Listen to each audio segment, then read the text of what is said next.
आए कहानी सुने सच्ची। जब पहली बार मैंने उसे देखा तब मुझे भी यकीन नहीं आया कि ऐसा भी हो सकता है। हाँ, हो सकता है ना। इतनी पुरइत्माद कोई बच्ची कैसे हो सकती है। मगर इत्माद खून में होता है, इसके खून की भी हर बूंद में होगा। जभी तो मेरे सामने सालन में मुट्ठी भर भर डाले जा रही थी और ज़रा से भी डर नहीं लग रहा था। मैं इसके ऐन सर पे खड़ी इसे टोक भी ना सकी थी, क्योंकि ज़रा सा टोकने पर उसने मेरी बोलती बंद कर दी थी।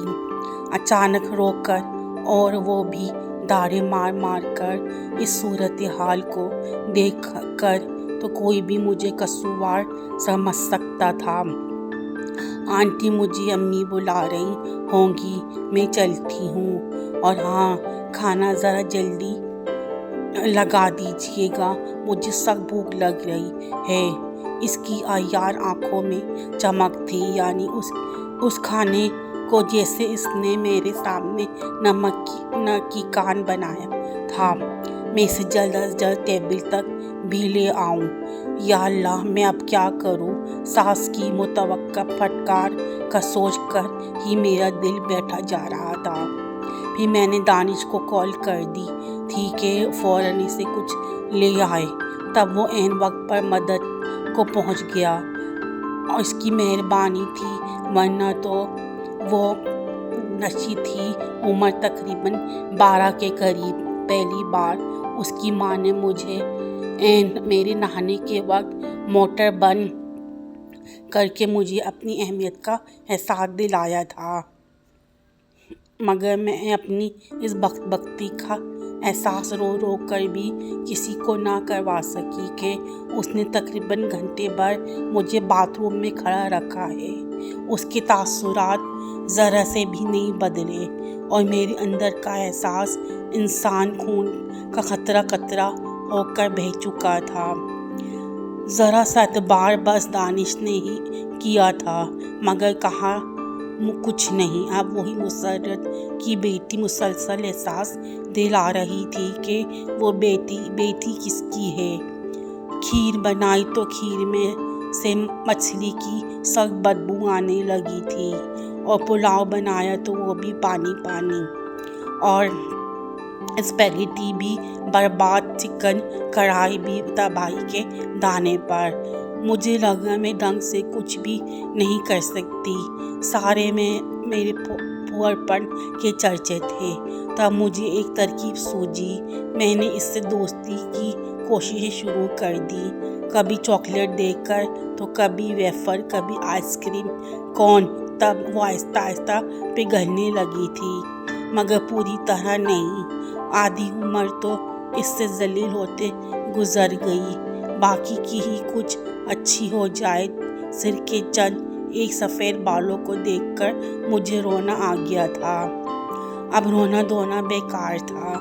उसने बेहतर ताल्लुकात की कोशिश करना थी, मगर ये मुझे पता चल गया था कि मुझसे ज़्यादा तेज़ है, बल्कि ब्लेड की तरह की लड़की है। उसके अथरे घोड़े की तरह के बाल और अजीब से होंठ।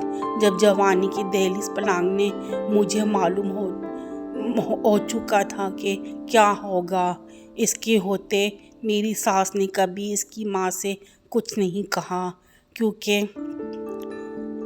लस्सी मौजूद थी जो सब मामला संभालने के लिए, मामलात को बिगाड़ने के लिए भी वो डरती नहीं थी। बहुत पुरइत्माद थी, पुरइत्माद, अपने आप पर काबू रखने वाली। नशी की रुखसती बड़े दिल से हुई। दानिश ने बड़े भाई की मौजूदगी के बावजूद दिल खोलकर खर्च किया और नशी की हर ख्वाहिश पूरी करने की कोशिश की।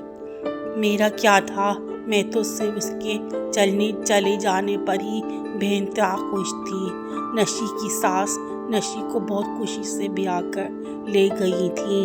इन्हें नशी की फर्मा बरदारी यानी बन कर बोलना भाग गया था। अब मुझे डर लग रहा था। जब एक सर्द बर्फीली रात उसकी सांस की रीढ़ की हड्डी टूट गई थी और नशी ज़ारों कतार रो रही थी। इसने धक्का दिया है, मुझे इसने गिराया है, मुझे बेटा इसका यकीन ना करना। नशी का शोर कभी नशी को देखे तो कभी माँ को, यकीन आखिर किसका करे। कल ही तो मेरे सामने पाँव दबा रही थी। इस सारे हुजूम में से सिर्फ मुझे यकीन था, बल्कि दिमाग में पुरानी फिल्म सी चल गई थी। इसकी ऐसी कई हरकतें मुझे बेख्तियार याद आ गई थी। उसकी सास सच कह रही थी, बल्कि बिल्कुल सच, मगर इस बात का कोई सबूत नहीं था। अहमद, आंटी के लिए जूस ले आओ, पहले दलिया खिला देती हूँ, जूस का घूंट लेंगी तो अच्छा लगेगा।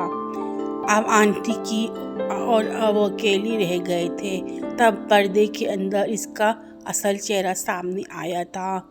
वो आंटी के जबड़े के दरमियान स्टील का चम्मच फंसाकर इन्हें अजियत दे रही थी। बहुत बोलती हो, अब बोलो क्या बोलना है। बिल्कुल इस तरह इसके बचपन में इसका बाप इसकी माँ को बंद कमरे में रुई की तरह धोनक कर रख देता था। उसका बचपन हर समय इसके सामने रहता था, पल पल जीता और पल पल मरता। किसी ने इसका हाथ बड़ी सख्ती से पकड़ लिया था। इसके शौहर अहमद ने तब इसकी आंखें पल भर को हटा ली। लहजे में छुपा गैसो गुस्सा और जाग बैठते बैठते बड़ी देर हो गई थी। आज इसका मकरू चेहरा किसी ने देख लिया था। अहमद की आंखों में सुर्खी और आंटी के मुंह में भरा खून एक कहानी सुना रहे थे। एक बुरी माँ और एक ढीठ लड़की की कहानी। इस अजल से झूठी फरेब का कार का अंजाम सामने था। वो बहुत अरसे तक सच्ची बनकर छुपी रही थी।